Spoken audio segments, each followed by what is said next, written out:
Gente, boa noite. Boa noite. Sejam todos muito bem-vindos, né? Tem gente aqui vindo na casa pela primeira vez, seja muito bem-vinda, né? A todos que se sintam acolhidos por essas vibrações, né? Porque a casa espírita é, antes de tudo, uma casa vibracional, né? E quando a gente adentra este ambiente, a gente sente, né? Uma energia toda especial, né? E o desafio é a gente conseguir levar esse bem-estar para fora da casa espírita, né? Então a gente convida a todos a estar presente, né, de corpo e alma. Porque como diz o Marcelo, né, o principal tratamento espiritual é aqui no salão. E a migalha que a gente oferece para esse tratamento é a nossa atenção. E aí os espíritos aqui presentes, né, eles vão poder atuar nas nossas necessidades. E hoje, né, quem vai envolver essa atmosfera, elevando a nossa mente, é o Elbert, né? O nosso professor da noite, que vai falar um pouquinho para nós sobre o papel das provações na evolução espiritual. Boa noite. Então vamos manter nosso pensamento elevado, elevando, né, a nossa mente em prece, agradecendo a Deus, nosso Pai, a Jesus, nosso Mestre, a Maria Santíssima, a toda a espiritualidade, a amiga que nos trouxe nessa reunião, que tornou possível a reunião de hoje. Agradecemos aos mentores responsáveis pela reunião de segunda à noite e pedimos a intuição, o alargamento mental, para que possamos extrair da mensagem da noite o alimento espiritual que tanto necessitamos para a nossa jornada evolutiva. Que todos aqui presentes se sintam envolvidos, abraçados e amparados por essas energias salutares. Que a paz do nosso Senhor Jesus Cristo acolha a todos. Assim seja. Então, vou passar agora a palavra para o Elbert. Fica à vontade, Elbert. Boa noite, pessoal. Boa noite. Vocês estão bom? Muito bom. Pessoal, então hoje nós vamos falar do papel das provações da evolução espiritual. A Zezé já falou que o título é longo, né? O conteúdo também. Alguém tinha esperança de sair 9 horas? Vamos respeitar o horário. E aí, o dia que a Zezé me convidou para fazer essa apresentação, eu estava almoçando, tá, Zezé? Na hora. Zezé mandou mensagem, eu estava almoçando. E aí a gente começou a trocar ideia, né, Zezé, sobre isso. Eu parei de almoçar, não estou mandando mensagem na hora do almoço não, tá, Zezé? Eu parei de almoçar. Deixa eu primeiro responder. Brincadeira à parte. E aí fiquei refletindo sobre isso, sobre esse entendimento, sobre como que a gente iria trazer isso de uma forma que a gente pudesse contribuir na vida de cada um, a começar pela minha, né? O primeiro a refletir sobre esses conteúdos sou eu. Na preparação, na vivência do dia a dia, e como que a gente vai refletir sobre esse ponto. Falar sobre isso é tentar entender e compreender à luz do Evangelho. E aí eu sempre, quando eu vou fazer uma citação, eu vou pedir licença a vocês uma coisa que eu particularmente não gosto muito de fazer apresentação, ficar lendo slide toda hora, né? Ficar lendo o que está ali, porque tive um professor que falou, quando você lê o que está escrito, parece que você está chamando a plateia de burra, né? Porque a plateia sabe ler. Mas não é isso, é porque essa construção, eu tentei trazê-la o mais próximo à luz do Evangelho segundo o Espiritismo. Baseado lá em Hebreus 6, quando fala o seguinte, de vós eu já espero mais. Outro dia eu estava assistindo uma palestra do professor, esqueci o nome, e ele falou uma coisa, ele falou assim, ele falou uma coisa que eu vou repetir aqui, né? Esse conteúdo, como é um conteúdo gravado, quer dizer, vai ser um conteúdo atemporal, né? E esse conteúdo vai chegar num monte de gente. Das pessoas que estão aqui nesse momento, aos que não são, talvez, praticantes do espiritismo no dia a dia, às vezes pode ter algum protestante, algum católico, algum espiritólico, né? Já viram o espiritólico, que agora tem uns caras. Mas à luz do que a gente está trazendo, como é um conteúdo atemporal, eu vou me reservar este conteúdo aos praticantes que conhecem um pouco mais da doutrina espírita. Não é que não sirva para outros, é porque algumas coisas vão ser muito claras à luz de quem já tem um conhecimento do Evangelho segundo o Espiritismo. Então, por isso, tem hora que eu falo assim, ó, lá no Evangelho segundo o Espiritismo, e muita coisa vem lá no capítulo 5, eu já vou trazer isso para vocês, a gente vai tentar trazer isso evoluindo e refletindo sobre esse conteúdo. Então não é que não faça sentido para outras denominações, sob nenhuma hipótese. Faz mais sentido a quem é praticante do Espiritismo. Essa linda doutrina, né? E o Evangelho, como ele vai trazendo isso para a gente, voltando lá em Hebreus 6, quando fala assim, ó, de vós eu já espero mais. Aqui vai ser uma coisa que eu preparei no entendimento, falando assim, ó, do que vocês já sabem, agora nós esperamos mais. É como se a gente falasse mais ou menos assim, mas eu não sabia que era assim, não. A gente volta lá no Evangelho, segundo Jesus Cristo, que fala, né, ó, Deus não vai levar em conta o tempo da ignorância, não, mas agora você já sabe, não sabe? Então agora pratica, meu irmão. Agora o sarrafo sobe. O sarrafo sobe o tempo todo, né? Não é? É o que hoje eu estava trabalhando com alguns colegas e uma colega falou, Elvis, mas eu tenho tanto medo por errar. Eu falei assim, então já fique claro que eu vou perdoar o seu erro. Já fique claro. Você tem a disposição de errar. Eu só não perdoo se você não aprender por esse erro. O sarrafo subiu. Errei. Errei. E agora? Agora é uma lição aprendida. Todos nós temos essa oportunidade. E quando a gente traz um conteúdo desse, eu trouxe algumas reflexões, eu trouxe uma de uma pessoa que eu gosto muito. Uma fala. De uma pessoa que ela fala assim, ó, neste mundo vocês terão aflições, contudo, tenham bom ânimo. Eu venci o mundo. Ó, você sabe de quem que é? Jesus! Famoso, né? Até arrepio, ó, que coisa. Essa é Jesus. Nosso modelo e guia. Isso já estava claro. Então, para quem fala assim, vai demorar mais que 9 horas mesmo? Não, vai acabar 9. Mas se alguém quiser ir embora antes, fala assim, ó, já que por aqui já seria um bom resumo. Porque já está claro o papel das nossas aflições, do nosso entendimento, que nós teríamos aflições, isso aí já está ok. Disso aí, então, não vamos discutir, não vamos sofrer por isso. Por isso nós vamos sofrer. É claro que para cada um, isso é igual o papel quando a gente vai falar de tia, de vizinho, não aqui, tá? Eu sei que aqui não. Mas quem fala mal um do outro em algum momento? Não aqui. Quem fala assim, não é porque você não conhece minha tia. Ontem eu tive um almoço de família. E aí eu falei com meu irmão, falou, David, eu vou, mas eu vou pro papel social da família, eu não vou ficar o dia inteiro. Aí ele falou, mas você sabe que a tia vai xingar, né? Eu falei, eu já sei já. A tia é brava. Aí eu estava contando hoje para um amigo meu, eu falei, ontem eu tive um almoço de família, eu tentei ser rápido, ele falou, é que você não conhece minha tia. Sabe quando a gente começa com essas, não, você não conhece a minha tia? É que você não conhece minha avó, que você não conhece minha mãe, que você não conhece meu pai, que você não conhece... É como se a gente tivesse uma queda de braço, não, a minha é pior. Não, meu é muito pior. É como se a gente estivesse questionando o tamanho das nossas aflições, né? Não, minha aflição é muito maior. Baseado em quê? Baseado em quê? Nesse momento agora, com muito respeito, e eu particularmente me reservo muito a exemplos pessoais, tá?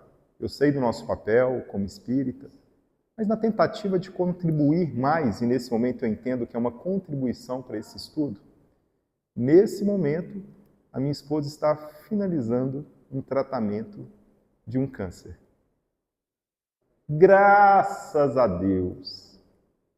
Quando a Zezé me convidou para o estudo, eu liguei para minha esposa. Tem 1 mês e meio, talvez, Zezé? 2 meses? Ela iria iniciar a radioterapia. Já acabou? Já foi. Já foi. E eu falei com ela, você não vai acreditar. Eu fui convidado agora para uma apresentação com esse formato. E aí, quando a gente vai preparado para isso, com muito respeito à dor, né? Com muito respeito à doença, tá tudo bem, foi diagnosticado no início, tudo certo, tudo... Nossa, mas a gente vai com aquele tamanho medo, né? Mas quando a gente chega numa sala, onde a gente vê tantas histórias que se repetem, eu moro aqui no Sagrado, bem pertinho, aqui no Sagrada Família. Nós fizemos tratamento no Felício Roxo, que dava mais ou menos 5 quilômetros de casa, talvez, ou menos. E que a gente, graças a Deus, a gente tem carro. Pegava o carro, parava na porta, entrava, subia, fazia a rádio, voltava, 15 minutinhos. E a quantidade de pessoas que a gente confrontava, que falava assim, não, é porque eu estou tentando ser rápido, porque eu estou a 150 quilômetros de Belo Horizonte, eu vou e volto todo dia. Nossa, e mais, como é que é seu nome, querido? Feber. É comum, né? É um nome comum, né? É Albert, né? Feber. Ah, é muito comum. É bíblico, né, Feber?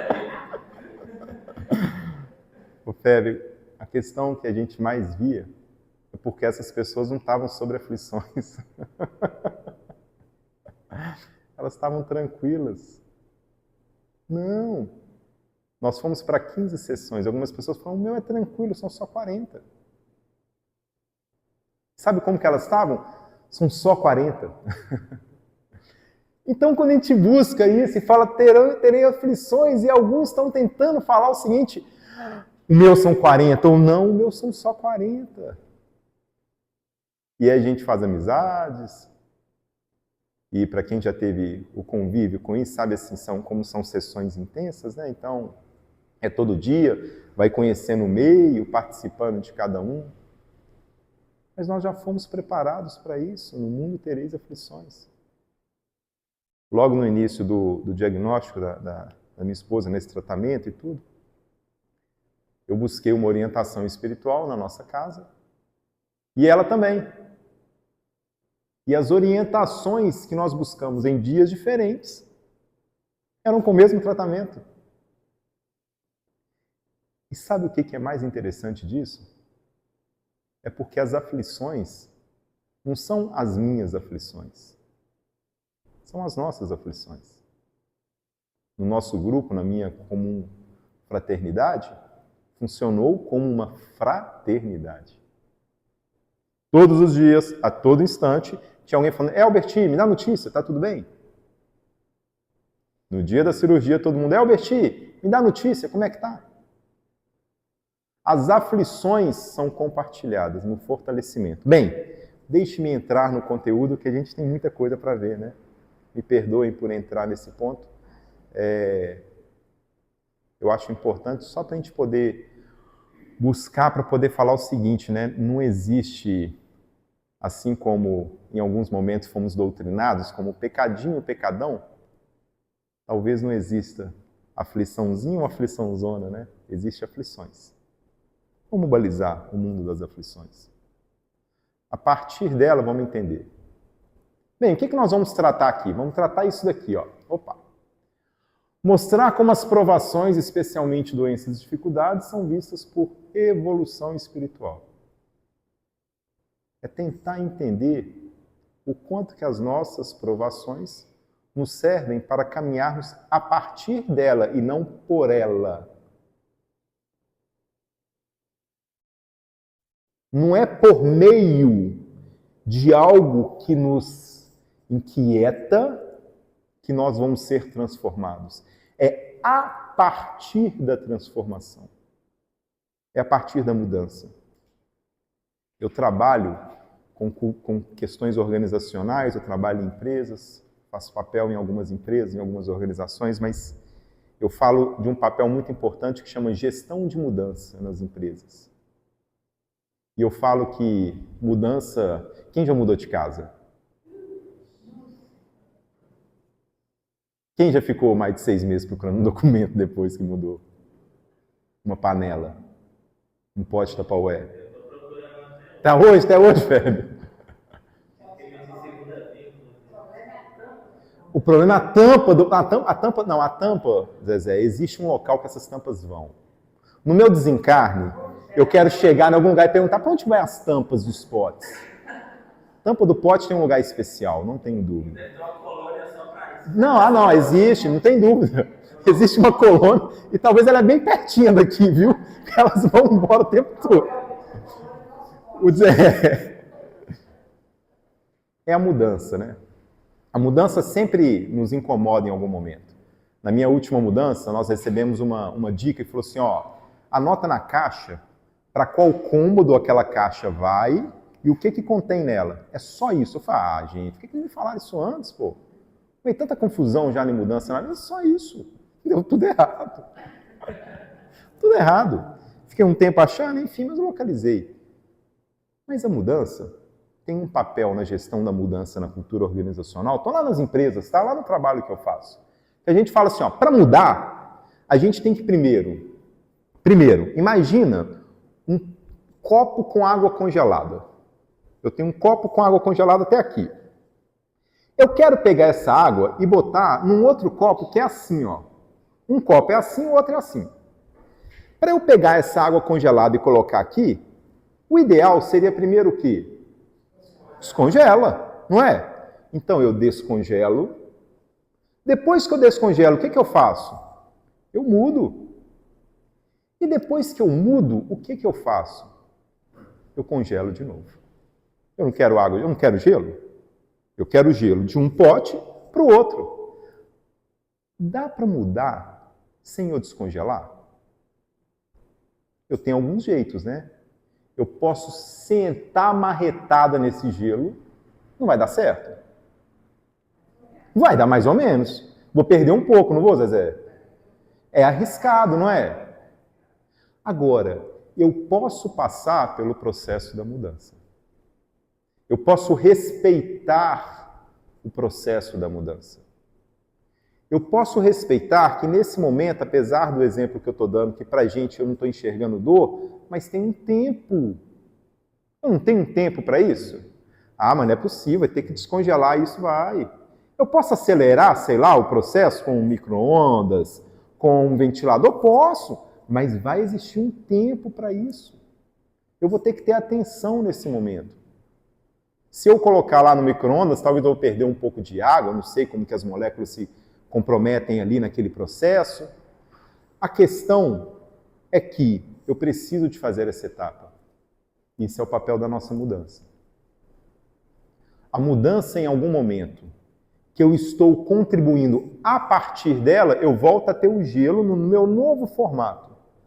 Não é porque está descongelado, porque eu preciso da água congelada. Mas é a partir dela.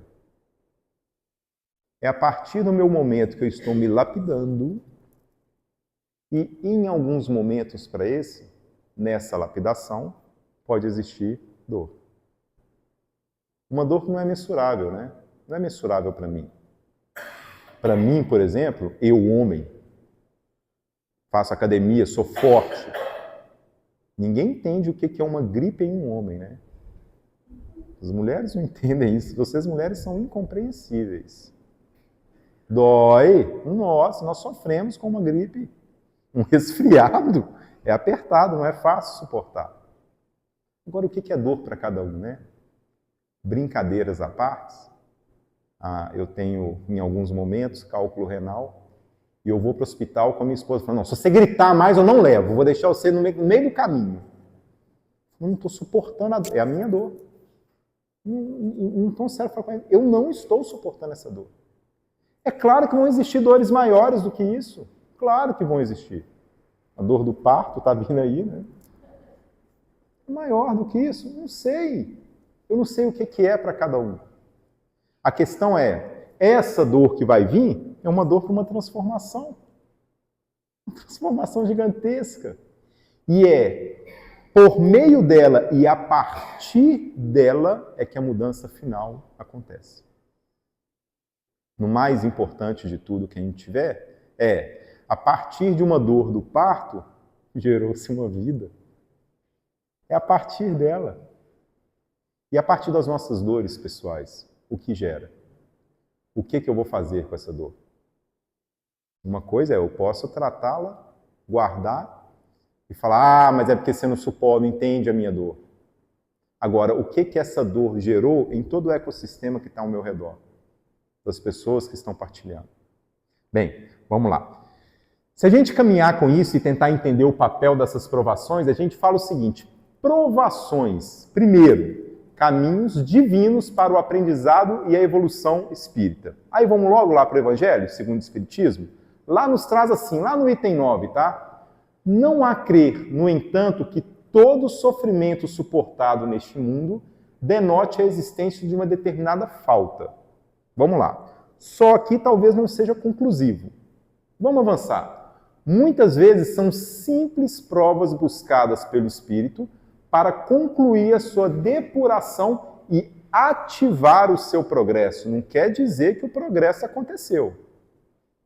É mais ou menos como se eu falasse o seguinte: a partir disso, eu estou startando o progresso. Quando? Não, foi a partir de agora. Liguei um botão. Ah, cheguei, imagina, acabou de ter uma encarnação agora. Aí imagina chegando, né, um bebê novo no mundo. Aí chegando e falou, gente, que bom, né, já tô aqui em evolução, já, não é?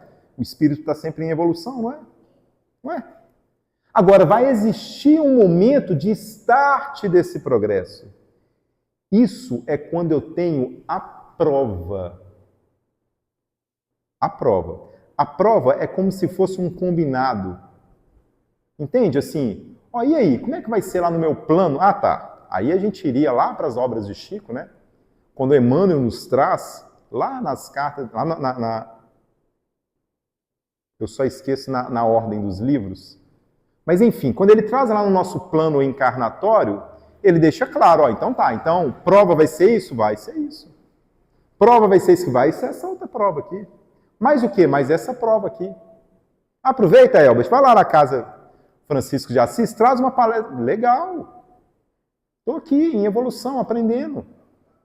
Hoje é segunda-feira, eu poderia estar lá em casa, né? Estou aqui em evolução, em aprendizado. O primeiro a se beneficiar com isso daqui sou eu. Eu que estou em aprendizado aqui agora. E aí, se a gente vai um pouco mais à frente, ele nos traz assim, ó. Assim, a expiação serve de prova, mas nem sempre a prova é uma expiação. Me desculpe. Entenda, provas e expiações, todavia, são sempre sinais de relatividade e inferioridade, porquanto o que sempre é perfeito não precisa ser provado. Então, se em determinado momento eu entender o seguinte, meu Deus, mas eu não estou suportando essas provas, parabéns. Se para você chega, não tenho mais prova, você atingiu a perfeição. Não sou eu, não. Entendem? Se para a gente entender, não. É porque agora prova, para mim, já devo ter passado por todas, né? Ontem eu estava numa reunião e aí um menino falou assim, é porque eu estou no auge dos meus 25 anos, eu não tenho mais toda a força e vigoridade que eu tinha antigamente. Eu falei, quê?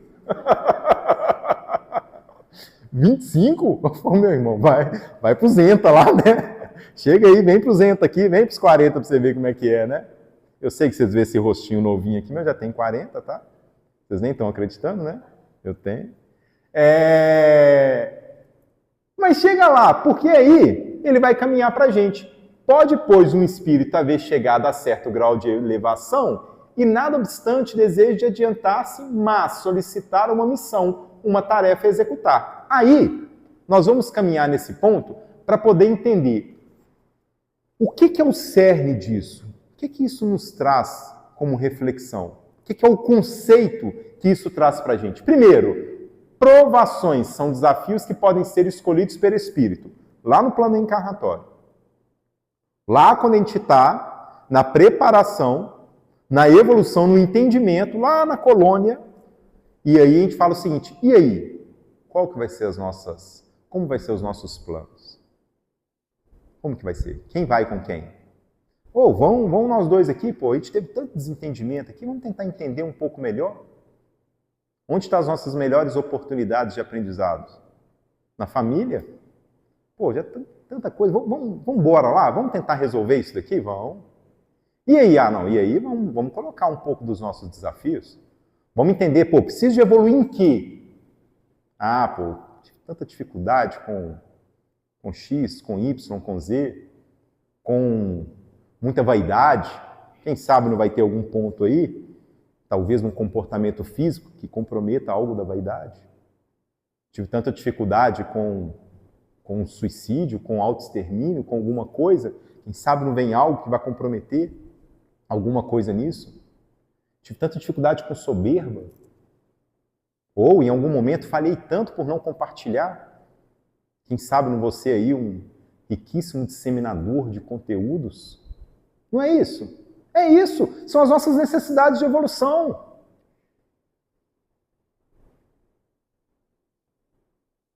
A palestra sobre Kardec foi aqui, não foi? Eu estava tentando... Só me perdoe. É porque eu fiz duas, na verdade, em fraternidades diferentes. Mas quando a gente busca lá, aí vocês me desculpem, eu talvez estou tentando associar conteúdos, mas na decodificação da obra espírita, do Evangelho segundo o Espiritismo, quando Kardec trouxe lá, se vocês lembrarem o nome, por favor, me fala, tá? Mas do braço direito lá de Kardec, alguém lembra o nome? De quem ajudava Kardec? Oi? Não. Quem? Não. A mulher, eu ia falar Ruth. Quando Ruth teve lá as dificuldades dela no compartilhamento de informação, no entendimento, e Ruth falou, Kardec, não estou vendo aí eu participando das coisas, eu não estou vendo meu nome envolvido com nada, né? O que está acontecendo, Kardec? Eu não deveria estar mais envolvido aí? Meu nome não deveria estar assinando alguma coisa? Está aí Ruth aí, em algum momento da evolução, os entendimentos, como na evolução dela, nos trouxe algumas obras espíritas nas próximas encarnações. Por quê? Segurou muito conteúdo. É assim nas nossas dificuldades. E aí, se a gente busca disso aqui, a gente não está falando isso no conceito castigo. Isso quer dizer que é um mecanismo pedagógico de Deus para nos auxiliar na evolução espiritual. E se a gente busca isso e tentar entender, mas aí eu estou necessitado de um mecanismo de Deus para isso? Não, foi uma escolha. Foi uma escolha. Uma forma que o Supremo Criador nos deixou para um livre-arbítrio em uma escolha de definir as provas. Isso seria um pouco da evolução disso. E aí, quando a gente traz também a mesma coisa, como o Espiritismo transforma o sofrimento em compreensão e aceitação, ao invés de revolta ou resignação. E é por isso que eu falei que eu preciso de trazer esse conteúdo para vocês a partir do entendimento que aqui nós temos, no mínimo, pessoas que estão entendendo sobre a prática do Espiritismo, da evolução do Espiritismo. A partir disso, aí nós vamos falar, ao invés de revolta ou resignação passiva. No lugar de entender por que é entender, a partir disso, o que eu preciso de entender melhor. O que eu preciso? Eu tenho um grande amigo, o meu melhor amigo, que junto com o tratamento da minha esposa, ele me ligou um dia e falou assim, me chama de Macedo, eu tenho que conversar com você.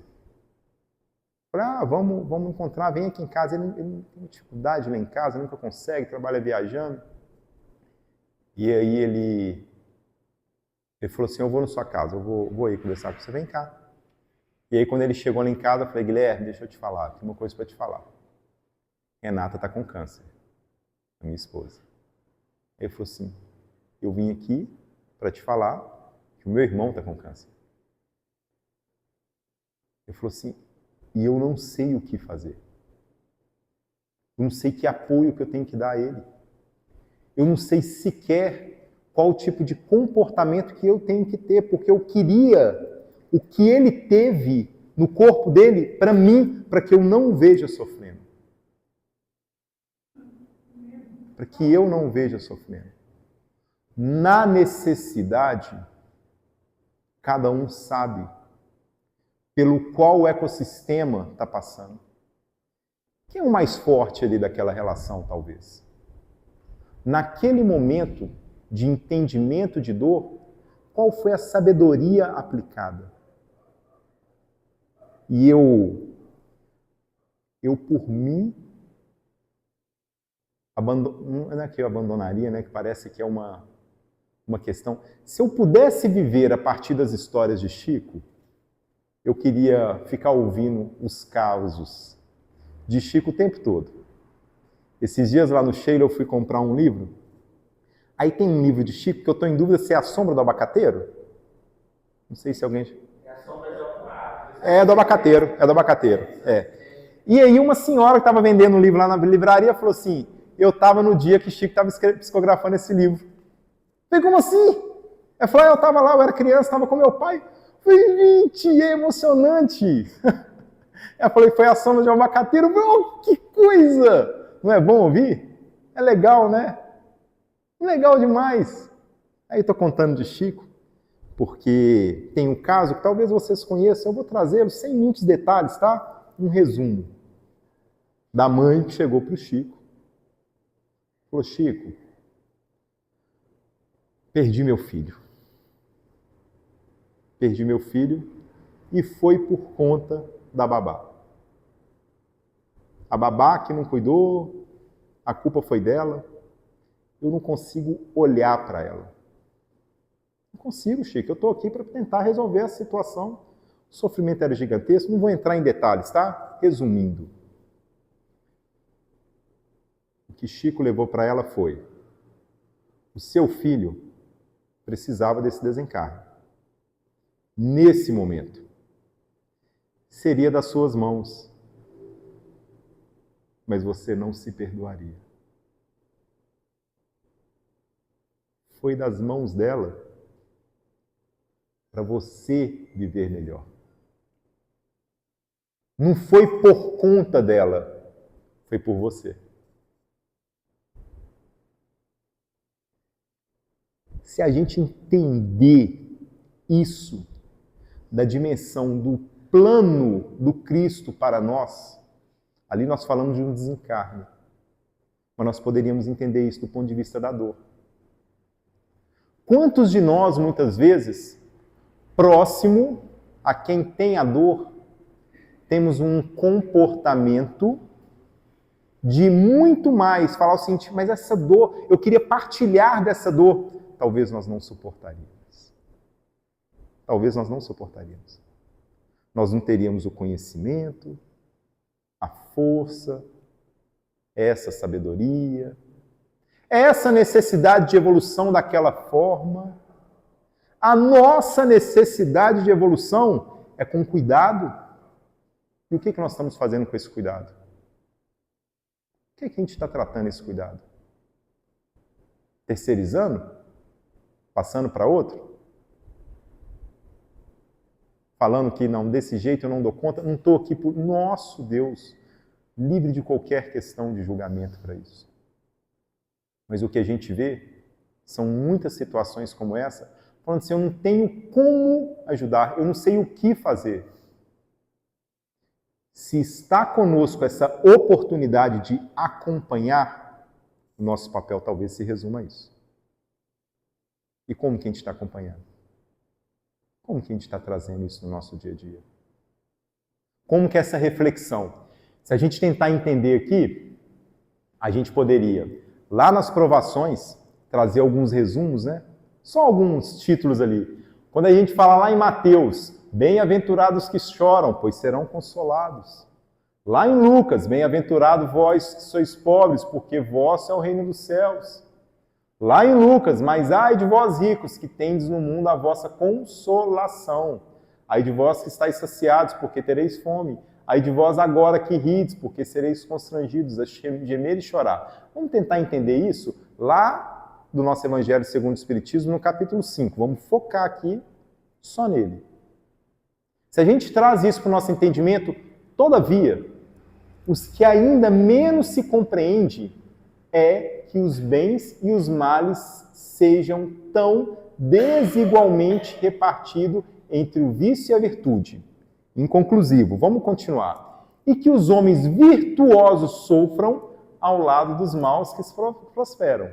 A fé no futuro pode consolar e infundir a paciência, mas não explica essas anomalias que parecem desmentir a justiça de Deus. Dos sábios, dos que compreendem. Se a gente continuar isso daqui, lá no item 4 e no item 6, também do capítulo 5, ele fala pra gente as provações como instrumentos divinos da justiça misericordiosa e principalmente nas causas anteriores das aflições.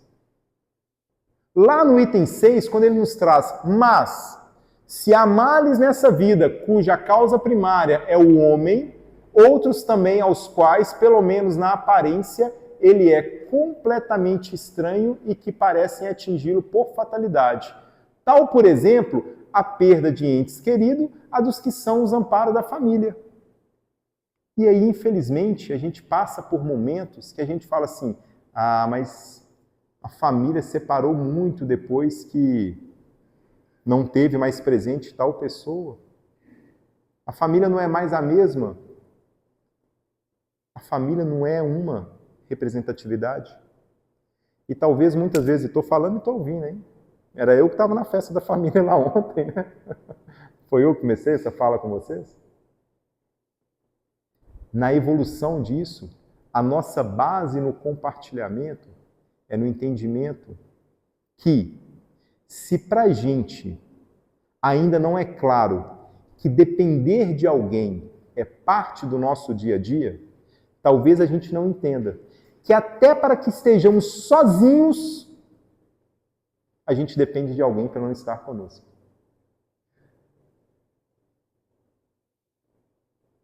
Até para estarmos sozinhos.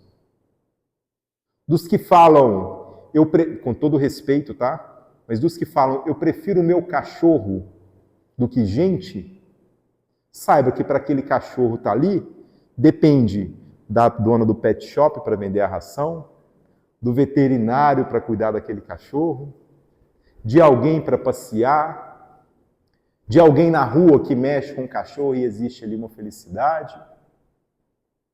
O nosso entendimento sobre compartilhamento entre um e outro ainda é muito raso. E nós dependemos sim. Eu dependo da Zezé me convidar para estar aqui, para poder preparar esse estudo, para eu entender melhor isso. Eu dependo da minha esposa, que a hora que eu chegar em casa vai ter jantinha pronta e quentinha para mim. Eu dependo do meu filho, porque eu não fui buscar ele na escola hoje para ele poder se organizar e refazer a agenda dele. E estamos dependendo o tempo todo um do outro. O tempo todo. Se essa dependência ainda não é clara, que existe, parece um pilar central, e que é esse pilar que está todo mundo originado nele, só se esse pilar se chama Cristo. Tirando isso, não faz sentido. O pilar como Cristo, está tudo certo. Durante a pandemia, nós compartilhamos de um monte de reuniões que não aconteciam e começaram a acontecer. Tudo bem que a tecnologia potencializou muita coisa, né? Mas muitas pessoas começaram a conversar por chamada de vídeo. Muita gente. E ficou tão bom, né? E ficou tão bom. Muitas pessoas se reaproximaram por isso. Mas dependeu de uma dor para uma transformação. O mundo adoeceu. O mundo inteiro adoeceu.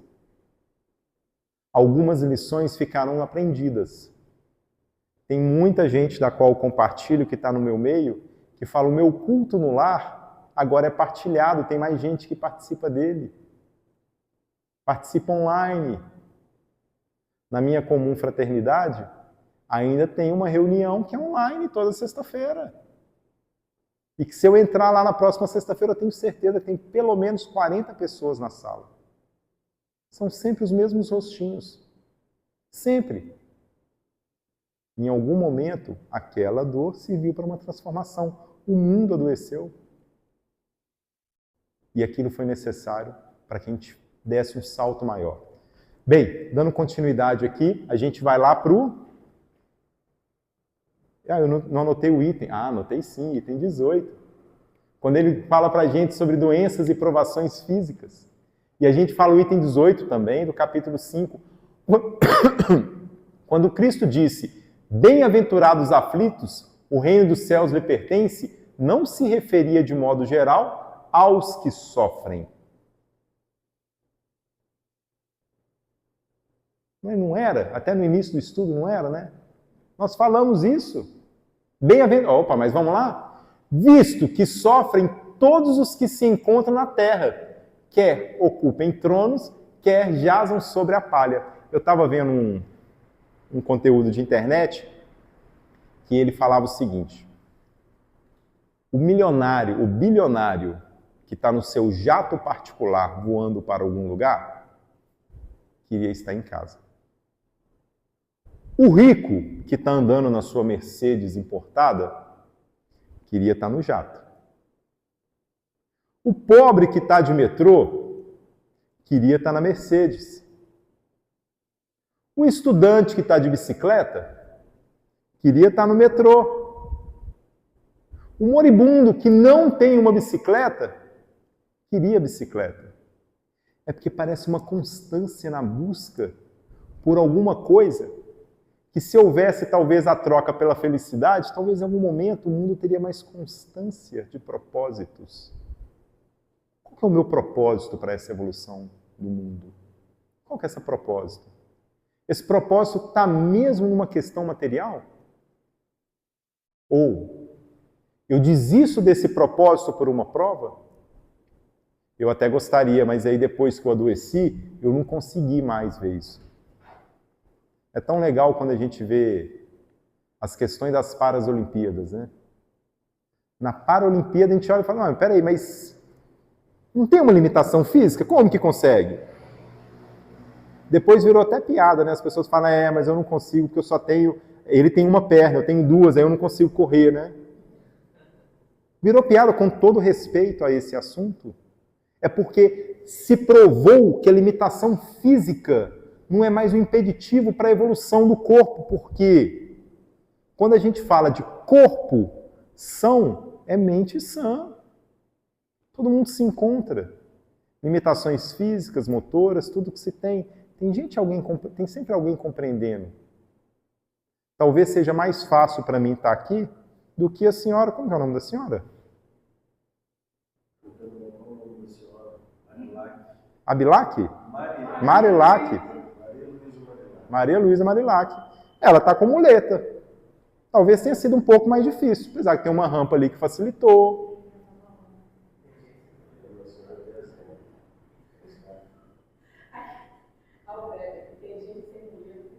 Que não está aqui.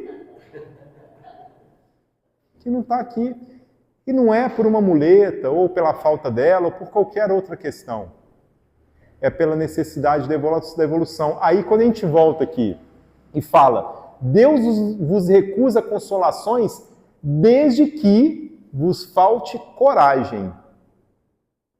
Se vos falta coragem, em algum momento vai faltar evolução. Se vos falta coragem, vos vai faltar evolução. Se não entendermos que naquele momento, para aquela realidade, foi necessária aquela prova, eu não vou entender que uma expiação poderia ter um comportamento diferente nisso. E nesse mundo estamos em provas e expiações. Estamos em provas do que foi combinado e expiação do que nós vivenciamos nos nossos desafios. No nosso desafio. Nem tudo está no nosso plano? Vamos tentar entender isso um pouco melhor. Primeiramente, as doenças são como cirurgia da alma, lapidando o espírito. O que são? Imperfeições morais, como orgulho, egoísmo, inveja, rancor, entre outros sentimentos negativos, que criam desajustes energéticos e emocionais ao ser. Este é um dos motivos. As principais questões nos vêm da alma. E aqui eu estou falando de sentimentos, mas muitas vezes do cansaço, muitas vezes da sobrecarga, muitas vezes do estresse. Uma vez eu ouvi um médico comentando, e ele usou um termo que ele falou assim, ó, cuidado, porque o corpo chora. O corpo não chora com lágrima. O corpo chora com estresse. O corpo chora com algumas questões. O corpo chora com uma coisa na minha pele que eu não estou entendendo. Talvez não seja o corpo chorando com alguma coisa. Nós temos que entender os limites, né? Qual que é o limite da ponderação? Se a gente continuar lá, também inclui sofrimentos profundos, como depressão, ansiedade, culpa, tristeza, que muitas vezes refletem a desconexão com as leis divinas, com a própria evolução, com a própria essência espiritual. A própria essência espiritual. Se a gente falar de essência, a gente não está falando de religião, não. A essência espiritual está na gente muitas vezes falar o seguinte, né? Eu não preciso de ser espírita para professar uma religião, eu preciso de ser cristão. Eu preciso de ser cristão. Isso é eu reconhecer a minha essência espiritual. Eu, como cristão, tenho que ter atitudes de cristão. Quais são as atitudes de cristão? Sedes meus discípulos. Sedes meus discípulos. Tem uma presidente de uma casa que eu adoro, quando ela traz a reflexão, que é o que fica de exemplo, que ela fala o seguinte: você está fazendo tudo com o melhor que você está podendo fazer? E se talvez não for o melhor, pensa o seguinte: e se eu estivesse fazendo isso para Jesus, como que seria? Seria diferente do que eu estou fazendo? Às vezes, quando eu me arrisco lá em casa em alguns pratos, a minha esposa come e fala: você não fez isso para mim, você fez hoje, foi para Jesus, hein? E a gente está fazendo para Jesus? Assim como outras vezes ela fala, né? Esse não foi para Jesus, não. Tem um professor, que é um professor agora, a gente chama ele de filósofo pop, né? Que ele fala assim: muitas vezes não é o melhor do mundo. Nem sempre a gente pode fazer o melhor do mundo. Essa gravação que a gente está fazendo aqui agora, né? É a melhor gravação do mundo? Não, poderia ter um monte de outras coisas aqui. Poderia ter 2 câmeras, iluminação, microfone. Falta muita coisa para ser o melhor do mundo, não falta? Nós que somos ignorantes sabemos disso, né? Agora é o melhor que essa casa pode entregar a quem não pode estar aqui nesse momento. Esse é o melhor. Tem um telefone muito bom aqui, tem um kit de gravação muito bom. Nós nem sabemos se vai dar certo, né? Estamos aqui na tentativa, mas é o nosso melhor. É o melhor que essa casa pode entregar. Nesse momento, com as nossas condições, esse é o nosso melhor. E muitas vezes a gente se resigna para isso, né? A gente simplesmente fala: mas eu não posso fazer porque eu não tenho como entregar isso. Eu não consigo entregar. Qual que é o nosso melhor? Qual que é a nossa atuação? Se a gente buscar só na continuidade disso aqui, as doenças como cirurgia, a gente fala isso na relação com o corpo. Dentro da nossa doutrina, entende-se que muitas doenças físicas podem ser reflexos de desequilíbrios espirituais e emocionais. O espírito, ao trazer essas vibrações, podem influenciar o corpo físico. O corpo adoece, onde a alma precisa de cura. E muitas vezes, dentro de nós, não, com o nosso próximo. Quem está na necessidade da cura ali naquele ambiente?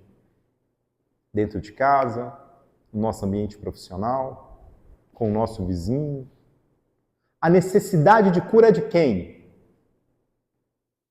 Que muitas vezes quem passa pela dor aprende muito mais quem acompanha quem está passando pela dor. É tanto momento de aprendizado, né? É tanta necessidade que a gente tem no dia a dia de entender o porquê daquele momento. Quais as questões que nós queremos entender o porquê? E esquece de vivenciar o quê? O que está se transformando a partir disso? Bem, só vamos caminhar que a gente só tem mais 10 minutos, eu ainda quero passar por uma lição ali. Mas quando a gente fala sobre as consequências, doenças das almas, as doenças da alma podem ser consequências de provas e expiações. Aí é onde eu faço a separação, tá? Provas, claramente, desafios escolhidos pelo Espírito antes de encarnar, para promover aprendizado. Antes. Expiações, débitos contraídos em vidas passadas que precisam ser ajustadas. As expiações estão no ecossistema que nós estamos vivendo. Dentro de casa, com a nossa necessidade de evolução. Com o nosso vizinho. Eu adoro contar. Eu moro num prédio com 20 vizinhos. Eu tenho uma vizinha que leva bolo para mim em casa. Talvez algumas pessoas possam falar, não, mas eu lembro disso, lá em casa tinha isso. Eu não sei se para vocês isso é legal, mas eu sou tão grato pela minha vizinha que faz broa e leva para mim lá em casa. Eu sou tão grato por uma vizinha que quando vai na roça traz limão e couve para mim. E talvez a minha evolução é a partir da capacidade dela da entrega e nem da minha de receber. É o meu entendimento, falar, opa, peraí, e eu? O que eu estou fazendo para contribuir com a vida do outro? E na minha necessidade para isso? Porque eu sei que a minha evolução, a minha necessidade de evolução é a expiação pela qual o momento me permite estar em evolução.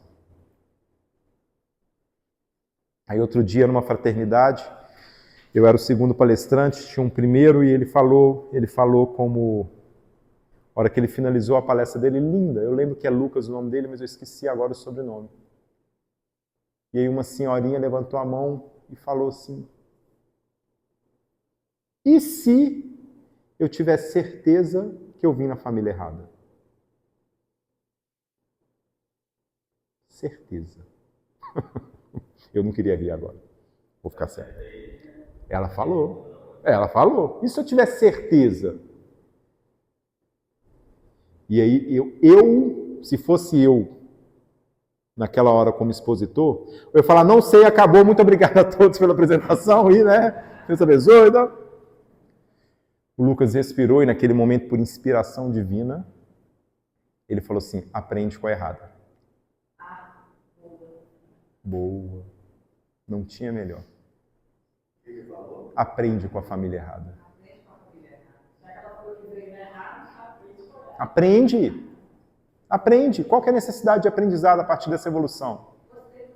Nossa, o Lucas é sensacional. Depois eu vou conseguir para o seu sobrenome dele, Zezé. Chamei para vir aqui para você ver. Um garoto novo. Eu posso estar enganado, mas ele fez muito tempo de seminário.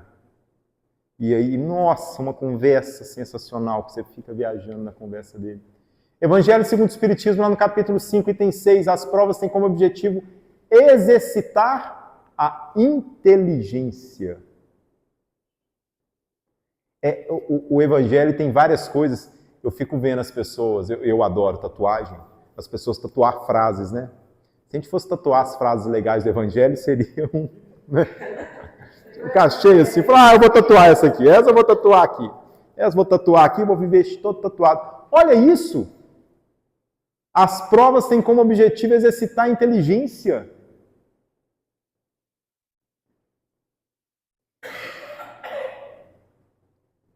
É aprender, né? É essa necessidade que a gente tem. De ouvir algo e falar, meu Deus, que oportunidade de evolução, de inteligência que ele teve. Provações não são castigo, mas oportunidades. E aí eu queria só me prender numa leitura aqui para a gente poder caminhar para o encerramento. Caminho, Verdade e Vida. Lição 83. Aflições. Mas alegrai-vos no fato de seres participantes das aflições do Cristo. 1 Pedro 4,13. É inegável que nosso aprendizado terrestre atravessais dias de inverno ríspido, em que será indispensável recorrer às provisões armazenadas no íntimo, nas colheitas nos dias de equilíbrio e abundância. Sabe o caso da formiguinha? Lembram do caso da formiguinha? Está lá, guardando as folhinhas dela, a comida. Aí no inverno ela tá de boa, né? Tá de boa, não, tem comida guardada aqui. Tá tudo ok. Para quem não conhece a fábula, assista Vida de Inseto. Vida de Inseto mostra exatamente o que é. Mas é isso, até nas nossas emoções. Então, se em algum momento a gente tende por entender, mas eu não estou precisando de um familiar agora, esse familiar já me fez muita raiva. Entenda que, ou estou falando de familiar ou de um colega, isso ainda não é comum para a gente ter o costume de levar um bolo para o vizinho, né? Deixar meu endereço aí, vai que aparece um em casa. Em algum momento, isso não é pelo nosso bel prazer. É pela nossa necessidade de invernos turvos que podemos passar. Continuando. Contemplareis o mundo na desilusão de amigos muito amados como templo em ruínas, sob o embate de tormenta cruel. As esperanças feneceram distante, os sonhos permanecem pisados pelos ingratos. Os afeiçoados desaparecem, uns pela indiferença, outros porque preferiram a integração no quadro dos interesses fugitivos do plano material.